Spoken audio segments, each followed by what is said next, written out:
ত্রয়োদশ জাতীয় সংসদ নির্বাচন উপলক্ষে বিএনপি চেয়ারম্যান তারেক রহমানের নির্বাচনী প্রচারণা শেষ হয়েছে। নির্বাচন কমিশন ঘোষিত তফসির অনুযায়ী ২২ জানুয়ারি থেকে শুরু হওয়া ১৯ দিনের প্রচারণায় তারেক রহমান দেশের বিভিন্ন প্রান্তে মোট ৪৩টি জনসভা ও পথসভায় বক্তব্য দেন। বিভাগীয় শহর থেকে প্রত্যন্ত জনপদ সবখানেই তিনি ধানের শীষে ভোট চেয়ে তুলে ধরেন বিএনপির রাষ্ট্রচিন্তা, উন্নয়ন পরিকল্পনা ও রাজনৈতিক অঙ্গীকার। প্রচারণা শুরুতে সিলেটে হযরত শাহজালাল ও শাহপরান রহমতুল্লাহ আলাইহি এর মাজার জিয়ারত করে তরুণদের সঙ্গে নীতি আলোচনা ও আলিয়া মাদ্রাসার মাঠে জনসভা করেন। সেখানে তিনি ঘোষণা দেন, বিএনপি ক্ষমতা এলে মহানবী সাল্লাল্লাহু আলাইহি ওয়াসাল্লামের আদর্শে দেশ পরিচালনা করা হবে। জীবন অবাক না করলে কে করবে? 28% মিল্ক ফ্যাটের অবাক করার সাথে ফ্রেশ মিল্ক পাউডার। জীবন অবাক করুক প্রতিদিন। সাথে ঢাকা সিলেট মহাসড়কের কাজ দ্রুত শেষ করার আশ্বাস দেন। তিনি চট্টগ্রাম, রাজশাহী, রংপুর, বগুড়া, খুলনা, বরিশাল সহ বিভিন্ন অঞ্চলে উন্নয়ন পরিকল্পনা, দুর্নীতি বিরোধী কড়া বার্তা, আইন শৃঙ্খলা নিয়ন্ত্রণ ও খাল খননের প্রতিশ্রুতিও দেন।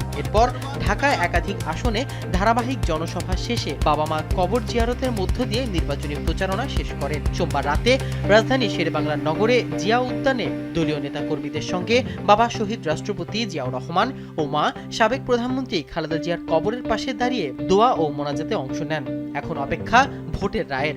এই নির্বাচনে জনগণের অংশগ্রহণ, শান্তিপূর্ণ ভোট গ্রহণ এবং গণতান্ত্রিক রায়ের প্রতি শেষ পর্যন্ত দলের আস্থা ও প্রত্যাশা প্রকাশ করেছেন বিএনপি চেয়ারম্যান তারেক রহমান।